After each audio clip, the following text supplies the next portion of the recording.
तो ये देखिए पूजा का सामान है यहाँ।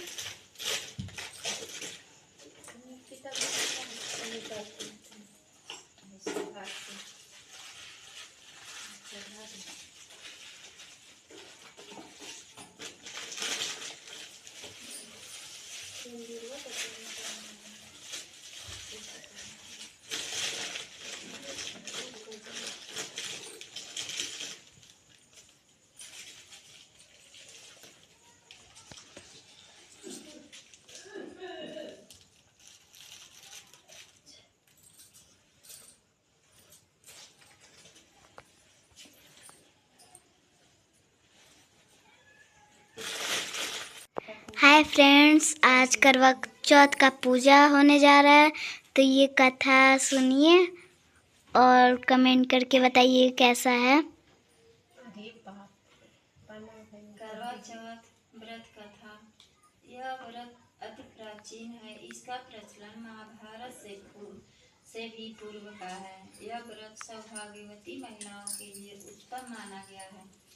सामान्य मान्यता के अनुसार सुहागिनें पति की दीर्घायु के लिए रखती हैं।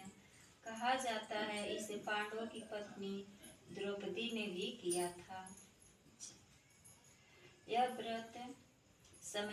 व्रत कार्तिक कृष्ण पक्ष को चंद्रोदय चतुर्थी में किया जाता है। व्रत की विधि। कार्तिक मास के कृष्ण की चतुर्थी को करवा चौथ कहते हैं। सुहागवती स्त्रियों के लिए यह बहुत ही श्रेष्ठ व्रत है।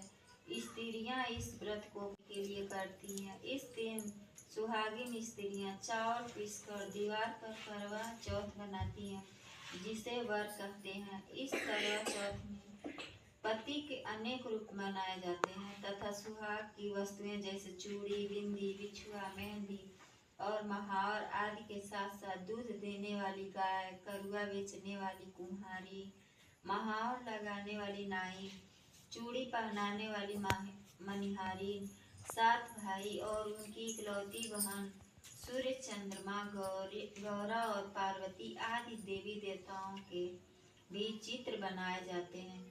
सुहागिन स्त्रियों को इस दिन निर्जल व्रत रखना चाहिए। रात्रि को जब चंद्रमा निकल आए तब उसे अर्घ देकर भोजन करना चाहिए। पीली मिट्टी की गौरा बनाकर उसकी पूजा करनी चाहिए।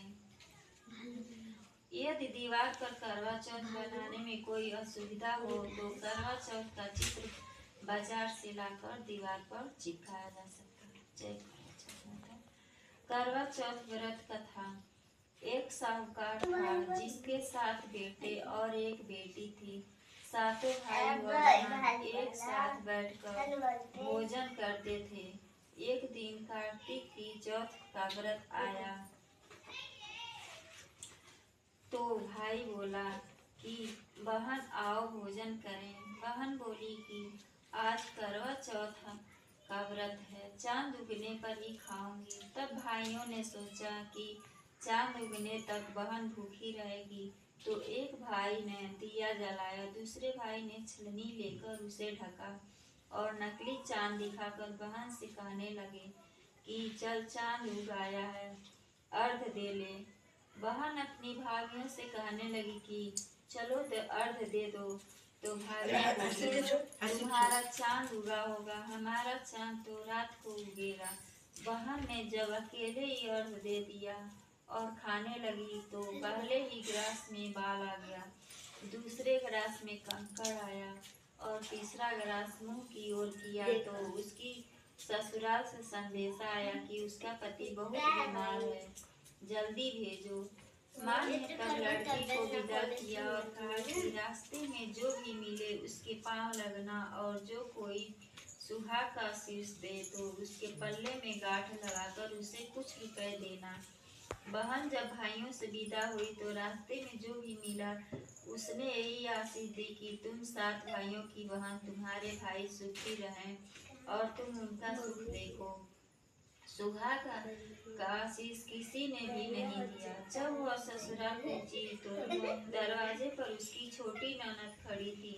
वह उसके ही पांव लगी तो उसने कहा कि सुहागिन रहो, सपूती हो। तो उसने यह सुनकर पल्ले में गांठ बांधी और ननद को सोने का सिक्का दिया। तब भीतर गई तो सास ने कहा कि पति धरती पर पड़ा है, तो वह उसके पास जाकर उसकी सेवा करने लगी। बैठ गए। बाद में सास ने दासी के हाथ बची खुची रोटी भेज दी।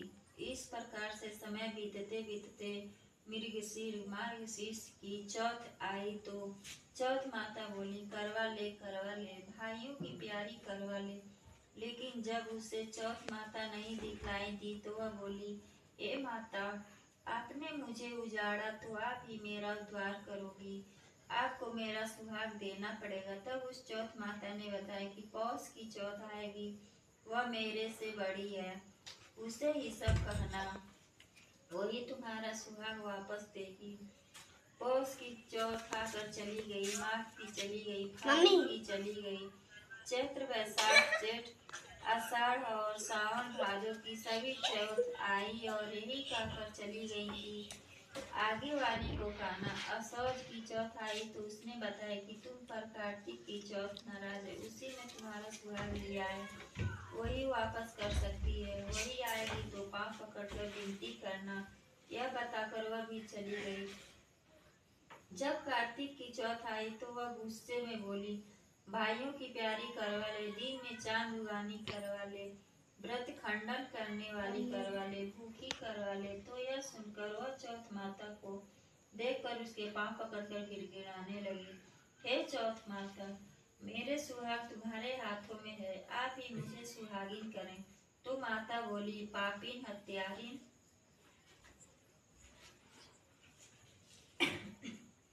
पांव पकड़कर क्यों बैठ गई? तब वह बोली कि जो मुझसे भूल हुई उसे क्षमा कर दो, अब भूल नहीं करूंगी। तो चौथ माता ने प्रसन्न होकर आंखों से काजल, नाखूनों में से मेहंदी और टीके में सरोली लेकर छोटी उंगली से उसके आदमी पर छींटा दिया। तो वह उठकर बैठ गया और बोला कि आज मैं बहुत सोया। वह बोली, क्या सोए, मुझे तो 12 महीने हो गए हैं, अब जाकर चौथ माता ने मेरा सुहाग लौटाया। तब उसने कहा कि जल्दी से माता का पूजन करो। जब चौथ की कहानी सुनी, करवा का पूजन किया तो प्रसाद खाकर दोनों पति पत्नी चौपट खेलने बैठ गए। नीचे से दासी आई, उसने उन दोनों को चौपट पासे में खेलते देखा तो उसने सासू जी को जाकर बताया। तब से सारे गांव में यही बात प्रसिद्ध हो गई कि सब स्त्रियां चौथ का व्रत करें तो सुहाग अटल रहेगा। जिस तरह से साहूकार की बेटी का सुहाग दिया, उसी तरह से चौथ माता सबको सुहागिन रहे। यही करवा चौथ की उपासना की सनातन महिमा है। जय।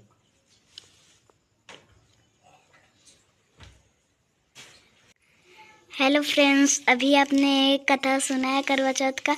अब सुनिए करवा चौथ का दूसरा कथा। करवा चौथ व्रत कथा अति प्राचीन काल की बात है। एक बार पांडु पुत्र अर्जुन तप करने के लिए नीलगिरी पर्वत पर चले गए थे। इधर पांडवों पर अनेक मुसीबतें पहले से ही थी। इससे द्रौपदी ने शोक विवल हो कृष्ण की आराधना की। कृष्ण उपस्थित हुए और पूछा, कहो क्या कष्ट है प्रभु। द्रौपदी ने हाथ जोड़कर कहा, मुझे क्या कष्ट है, आप तो स्वयं जानते हैं, आप तो अंतर्यामी हैं। मुझे कष्टों के बोझ से विवश कर दिया है। क्या कोई ऐसा उपाय है जिससे इन कष्टों से छुटकारा मिल सके? तुम्हारा प्रश्न अति उत्तम है। द्रौपदी कृष्ण मुस्कुराकर बोले, प्रभु, फिर मुझ दुखी नारी का कष्ट दूर करने का उपाय बताइए। द्रौपदी ने पूछा। यही प्रश्न एक बार पार्वती जी ने शिव जी से कर दिया था। तब श्री शिव जी ने करवा चौथ का विधान बताया था। फिर प्रभु करवा चौथ की जानकारी मुझे भी दीजिए और उसकी कथा कहिए। एकदम एक पल सोचने के बाद कहा, दुख सुख जो सांसारिक माना जाता है, प्राणी उसमें सदा ही लिप्त रहता है। मैं तुम्हें अति उत्तम करवा चौथ व्रत की कथा सुनाता हूँ, इसे ध्यान से सुनो। प्राचीन काल में गुणी विद्वान धर्मपरायण एक ब्राह्मण रहता था। उसके 4 पुत्र तथा एक गुणवती सुशील पुत्री थी। पुत्री ने विवाहित होकर चतुर्थी का व्रत किया, किंतु चंद्रोदय से पूर्व ही उसे सुधा ने बांध कर दिया। इससे उसके स्नेही भाइयों ने छल से पीपल की आड़ में कृत्रिम चंद्रमा बनाकर दिखा दिया। लड़की ने अर्धदेव भोजन कर लिया। भोजन करते ही उसके पति की हृदय गति बंद हो गई।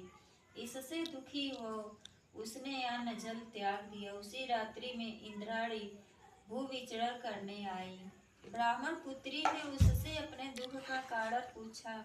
इंद्राणी ने बताया, तुम्हें करवा चौथ व्रत में चंद्र दर्शन से पूर्व भोजन कर लेने से यह कष्ट मिला है। तब उस लड़की ने अंजलि बांधकर विनय की कि इससे मुक्त होने का उपाय बताइए।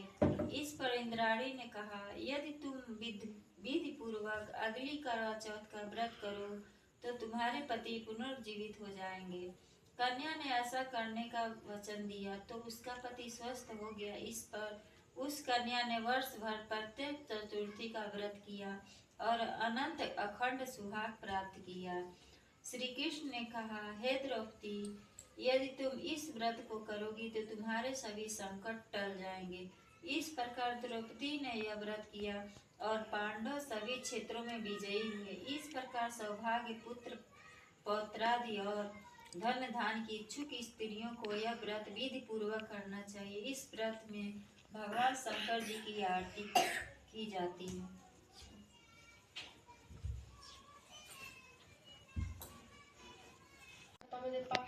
अभी तक आपने 2 कथा सुना है, अब करवा चौथ का सुनिए तीसरा कथा। करवा चौथ व्रत कथा। एक ब्राह्मण परिवार में 7 बहुएं थीं। 6 बहुओं के मायके इसी कारण ससुराल में उनका बड़ा मान था, परंतु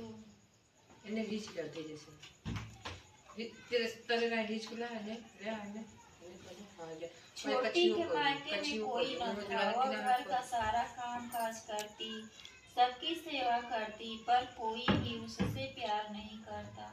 सभी दुत्कारते रहते। तीज त्योहारों पर भी जब उसके मायके से कोई न आता तो वह बहुत दुखी होती। हर वर्ष की तरह इस वर्ष भी करवा चौथ व्रत आया। अन्य बहुओं ने मायकों से उनके छोटे भाई करवा लेकर आए, पर छोटी के मायके में यदि कोई होता तो करवा भी लाता। सास भी छोटी को ही खरी खोटी सुना रही थी।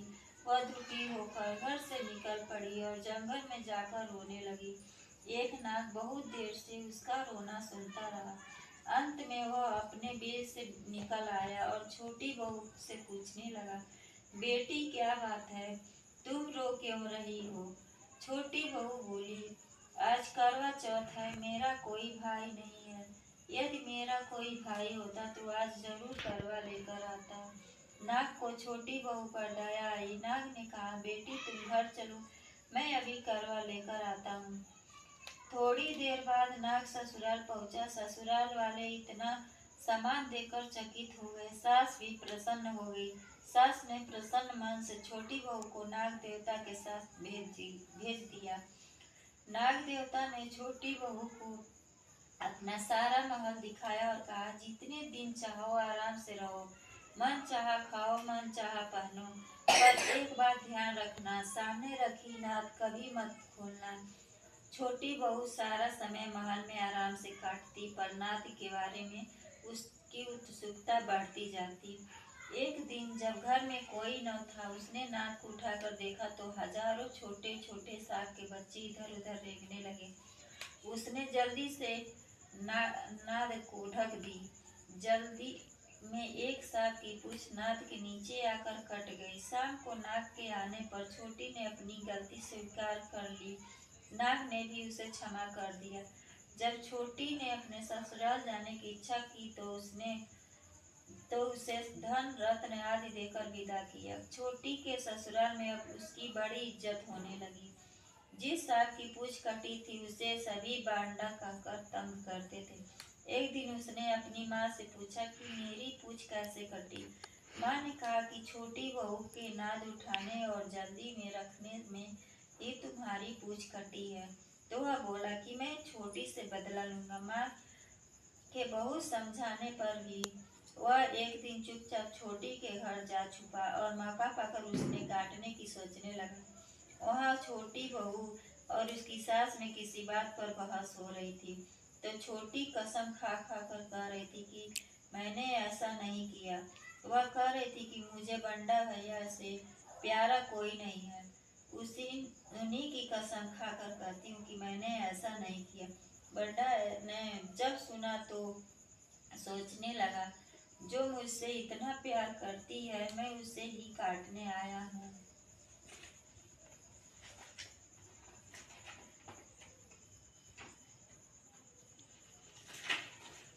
चुपचाप घर चला गया। माँ ने पूछा ले आए बहन से बदला। वह कहने लगा, माँ बहन से कैसा बदला। तभी से बंडा भैया भाई व छोटी बहन हुए। भाई प्रतिवर्ष चौथ के दिन करवा लेकर जाता हुआ बहन बड़े प्यार से करवा चौथ का व्रत करती। हाय गाइस, अभी तक आपने 3 करवा चौथ व्रत सुना है। अब सुनिए करवा चौथ का चौथा व्रत कथा। व्रत कथा। प्राचीन काल में करवा नाम की एक पतिव्रता स्त्री अपने पति के साथ नदी किनारे एक गांव में रहती थी। कार्तिक मास के कृष्ण पक्ष की चतुर्थी या चौथ के दिन उसका पति नदी में स्नान करने के लिए गया। स्नान करते समय एक मगर या मगरमच्छ ने उसका पैर पकड़ लिया। वह करवा करवा नाम लेकर जोर जोर से अपनी पत्नी को पुकारने लगा। उसकी आवाज सुनकर उसकी पत्नी दौड़ कर आई और उसने मगर को कच्चे धागों से बांध दिया। मगर को बांधकर वह यमराज के यहाँ पहुंची और यमराज से बोली, भगवान, मगरमच्छ ने मेरे पति का पैर पकड़ लिया है, अतः पैर पकड़ने के अपराध में आप अपने बल से उस मगरमच्छ को नरक में ले जाओ। यमराज ने कहा, अभी मगरमच्छ की आय शेष है, अतः मैं उसे नहीं मार सकता। इस पर करवा ने कहा, यदि आप ऐसा नहीं करोगे तो मैं आपको श्राप देकर नष्ट कर दूंगी। यह सुनकर यमराज डर गए और उस पतिव्रता स्त्री करवा के साथ मगरमच्छ को उन्होंने अंकुरी भेज दिया और करवा के पति को दीर्घायु प्रदान की। उसी दिन से यह करवा चौथ मनाई जाती है और सुहागिन स्त्रियों के द्वारा व्रत रखा जाता है। हे करवा माता, जैसे तुमने अपने पति की रक्षा की वैसे सबके पतियों की रक्षा करना। माता जगी पार्वती पिता महादेवा, पान चढ़े फूल चढ़े और चढ़े मेवा, लड्डूअन को भोग लगे संत करे सेवा। जय गणेश जय गणेश जय गणेश देवा, एक दंत दयावंत चार भुजाधारी, माथे सिंदूर शोभे मूस की सवारी।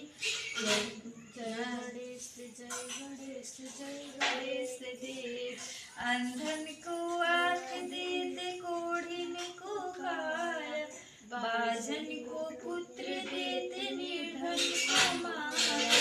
जय गणेश जय गणेश जय गणेश देवा, माता जगी पार्वती पिता महादेवा, हार चढ़े फल चढ़े और चढ़े मेवा, सूर्य शाम सड़े आए सुफल की जिस सेवा। जय गणेश जय गणेश जय गणेश देवा, माता जगी पार्वती पिता महादेवा, दीनन की लाज रखो शंभु सुतेवारी, कामना को पूरा करो जग बलिहारी। जय गणेश जय गणेश जय गणेश देवा, माता जगी पार्वती पिता महादेवा। ओंकारा प्रभु जी शिव ओंकारा,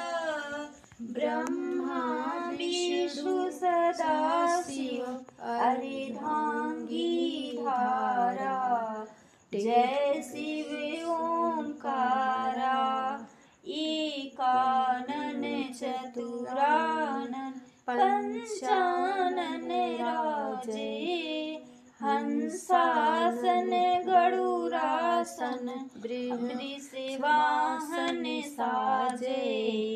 जय शिव ओंकारा दो भुज चार चतुर भुज दस भुज अति शोभे तीनों रूप निरखति त्रिभुवन जन मोहे। जय शिव ओंकारा जय माला बने माला मुंडे माला धारी त्रिपुरारी कंसारी वरी माला धारी। जय शिव ओंकारा श्वेतांबर पीतांबर पाखांबरी अंगे सनकादिक ब्रह्मादिक भूतादिक संगे। जय शिव ओंकारा ब्रह्मा विष्णु सदा शिव जानत अविवेका प्राणवाचर के मध्य तीनों एका। जय शिव ओंकारा जय गुण आरती शिव की जो कोई गावे कहत शिवानंद स्वामी सुख संपत्ति पावे। जय शिव ओंकारा जय शिव ओंकारा। जगदीश हरे स्वामी जय जगदीश हरे भक्त जनों के संकट छड़ दूर करे। ओम जय जगदीश हरे जो ध्यावे फल पावे दुख बिन से मन का सुख संपत्ति घर आवे कष्ट मिटे तन का। ओम जय जगदीश हरे मात पिता तुम मेरे शरण गहो किसकी तुम बिन और न दूजा आस करूं जिसकी। ओम जय जगदीश हरे तुम पूर्ण परमात्मा तुम अंतर्यामी ब्रह्मा पर ब्रह्म परमेश्वर स्वामी। ओम जय जगदीश हरे तुम्हें करुणा के सागर तुम्हें पालन करता मैं मूर्ख खल कामी कृपा करो भरता। ओम जय जगदीश हरे तुम हो एक अगोचर सबके प्राणपति किसी विधि मिलो दया में मैं तुमको कुमति। ओम जय जगदीश हरे दीन बंधु दुख हरता तुम ठाकुर मेरे अपने हाथ उठाओ द्वार पड़ी तेरे। ओम जय जगदीश हरे विषय विकार मिटाओ पाप हरो देवा श्रद्धा भक्ति बढ़ाओ संतन की सेवा। ओम जय जगदीश हरे श्री जगदीश की आरती जो कोई नर गावे कहत शिवानंद स्वामी सुख संपत्ति पावे। ओम जय जगदीश हरे। जय लक्ष्मी माता मैया, जय लक्ष्मी माता, तुमको निश दिन सेवत हरि विष्णु विधाता। ओम जय लक्ष्मी माता उमा रमा ब्रह्माणी, तुम ही जग माता।